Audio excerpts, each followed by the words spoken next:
I'm Dovid Gurevich, and we are here in Los Angeles. I was a lawyer, and 18 years ago, my wife and I came on UCLA campus to direct Chabad house at UCLA. So Chabad in general is a global Jewish movement. It's about 250 years old. The mission basically is to make sure that they have positive Jewish experiences every time something happens in the Middle East.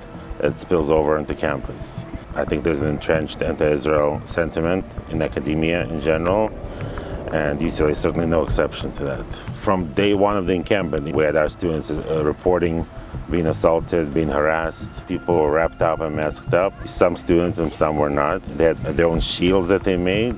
So I just stand off to the side. I saw some of the students that I know. I was just huddling with them to support them. And I took out my phone and just went live on Instagram. And someone came up from the side and violently slapped the phone out of my hand.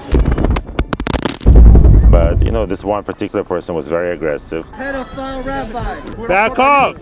Back off! I just told him, if you're so brave, why are you masking yourself up? And at that point he said, well, if I show your face, I'm gonna have to fucking kill you. It felt like a provocation. He was trying to instigate something bigger. Death to fucking Zionism! Several were kind of joined in aggressively. There was another guy who was taller in a black keffiyeh. All you news channels want to fuck Israel. Israel is full of pedophiles. He was also very aggressive and very much part of that whole altercation.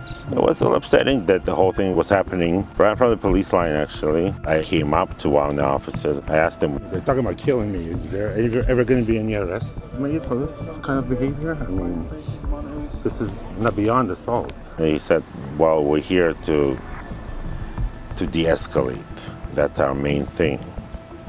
And I was like, well, I don't think that's what's happening right now. I realized they weren't going to act unless they were ordered. I think I was told that if I were to pursue it, I would have to go to a police station to file a formal complaint or report. We have stepped up security measures at Chabad in general since October 7th.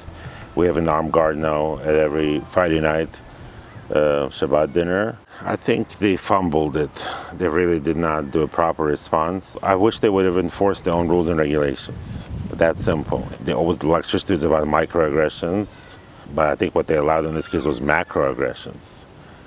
I always keep thinking about this for the past few months, that it shouldn't make us anti-Semites.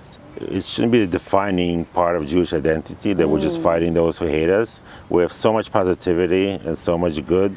I just think that we shouldn't let any haters dim our light and what we do.